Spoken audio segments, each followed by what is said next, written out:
பொள்ளாச்சி பாலியல் வழக்கில் சற்று நேரத்தில் தீர்ப்பு வழங்கப்பட இருக்கிறது. தொடர்ந்து நீதிமன்ற கதவுகள் மூடப்பட்டுள்ளன. அண்மை செய்தியாக நாம் பார்த்து வருகிறோம். பொள்ளாச்சி பாலியல் வழக்கில் சற்று நேரத்தில் தீர்ப்பு வழங்கப்பட இருக்கிறது. இதனைத் தொடர்ந்து நீதிமன்றத்தின் கதவுகள் மூடப்பட்டுள்ளன. நீதிபதி நந்தினி தேவி வருகை தந்த நிலையில் கோவை சிபிஐ நீதிமன்ற கதவுகள் மூடப்பட்டன. தகவல்களை எமது செய்தியாளர் ராஜகுமரன் தொடர்ந்து வழங்கிட கேட்கலாம். ராஜகுமரன், நீதிமன்றத்தின் கதவுகள் மூடப்பட்டுள்ளன, விவரங்கள் என்ன?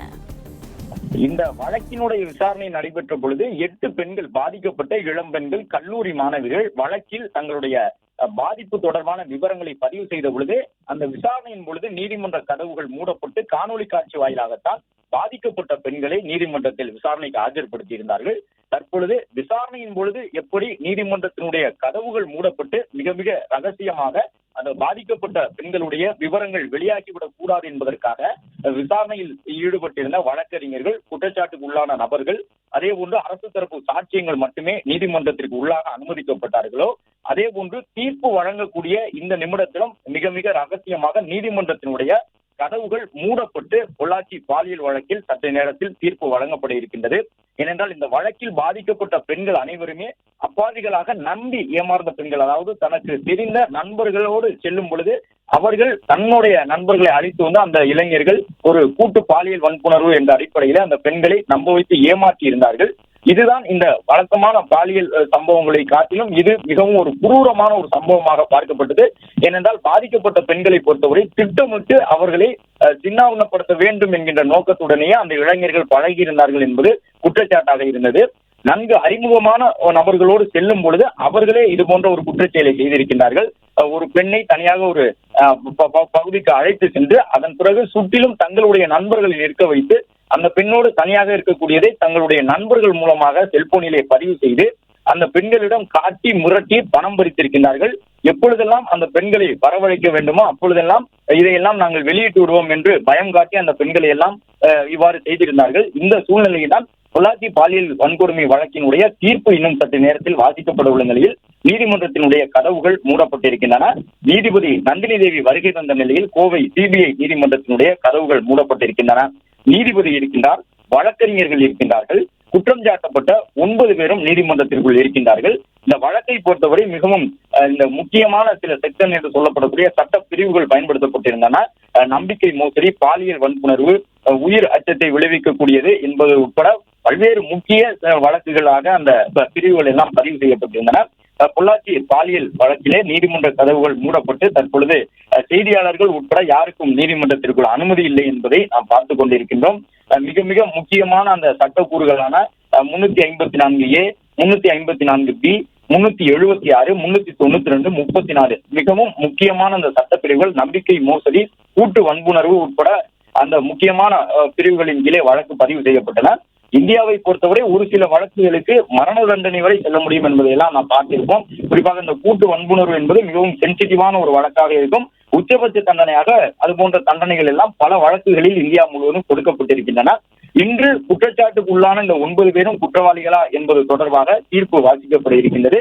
ஒரு சில நேரங்களில் தீர்ப்பு வாசித்த உடனே அவர்கள் குற்றம் சாட்டப்பட்ட நபர்கள் குற்றவாளிகள் என்பது உறுதி செய்யப்பட்டால் தண்டனை அறிவிக்கப்படும், அல்லது தீர்ப்பிலே குற்றவாளிகள் என்று அறிவிக்கப்பட்டு தண்டனை விவரங்கள் இன்னொரு நாள் வெளியிடப்படும். இந்த நிலையில் இந்த 9 பேரும் தங்களுடைய தரப்பில் பல்வேறு வாதங்களை வழக்கறிஞர்கள் மூலமாக முன்வைத்திருக்கின்றார்கள். ஏற்கனவே அவர்கள் குண்டர் சட்டங்களில் கைது செய்யப்பட்டதற்கு எதிராகவெல்லாம் வழக்கு தொடரப்பட்ட பொழுது நீதிமன்றமும் குண்டர் சட்டத்தில் அடைப்பதற்கான முகாந்திரம் என்ன இருக்கின்றது என்பது போன்ற கேள்விகளை கேட்டிருந்தார்கள். எவ்வாறாயினும் கடந்த 6 ஆண்டுகளாக சேலம் மத்திய சிறைக்குள் இந்த 9 குற்றச்சாட்டுக்குள்ளான இளைஞர்களும் இருந்து வந்த நிலையில் அவர்களுக்கான தீர்ப்பு இன்னும் சற்று நேரத்தில் வழங்கப்பட இருக்கின்றன.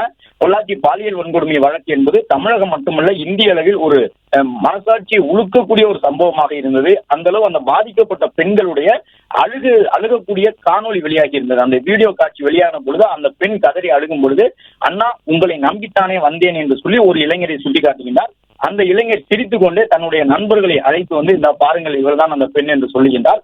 அந்த பெண்ணை அடித்து துன்புறுத்துகின்றார்கள். ஒரு பெண்ணை அடித்து துன்புறுத்தி கட்டாய வன்புணர்வு செய்யக்கூடிய அளவு ஒரு கூட்டு வன்புணர்வு சம்பவமாக அந்த பொள்ளாச்சி பாலியல் வன்கொடுமை சம்பவத்தை செய்திருந்தார்கள். குற்றம் சாட்டப்பட்ட நபர்கள் மீது இந்த ஐபிசி சட்டப்பிரிவுகளான 354 AB, 376, 392, 34 ஆகிய பிரிவுகளின் கீழே வழக்கு பதிவு செய்யப்பட்டிருந்தது. சிபிஐ மூலமாக விசாரணை நடத்தப்பட்டிருந்தது. திருநாவுக்கரசு, சபரிராஜன் என்ற பெயர்கள் கடந்த 6 ஆண்டு காலமாக தமிழகம் முழுவதும் அந்த பொள்ளாச்சி பாலியல் வன்கொடுமை சம்பவத்தால் அந்த குறிப்பிட்ட நபர்கள் நன்கு அறியப்பட்ட நபர்களாக இருக்கின்றார்கள்.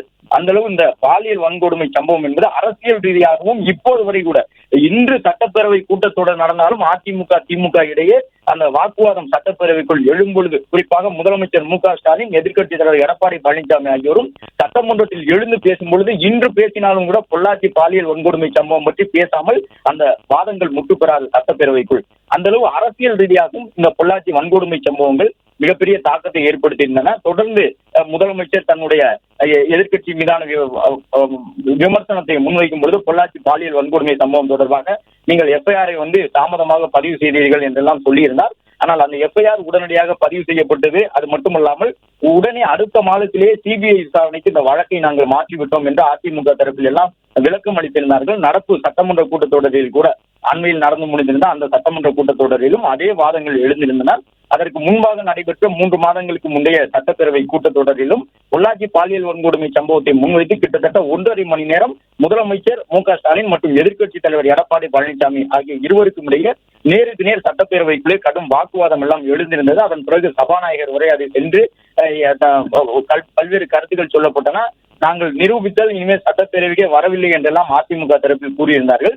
அந்த அளவு அரசியல் களத்திலும் மிகுந்த முக்கியத்துவம் பெற்ற ஒன்றாக இருந்த இந்த வழக்கிலே இந்த ஐபிசி 354A என்பதை பற்றி பார்க்கின்றோம். பாலியல் துன்புறுத்தல், அதிலும் குறிப்பாக அந்த கூட்டு வன்புணர்வு போன்றவற்றை எல்லாம் செய்திருக்கின்றார்கள் என்பதன் காரணமாக நம்பிக்கை மோசடி, கூட்டு வன்புணர்வு உள்ளிட்ட கடினமான சட்டப்பிரிவுகள் அவர்கள் மேல் சுமத்தப்பட்டுள்ளன.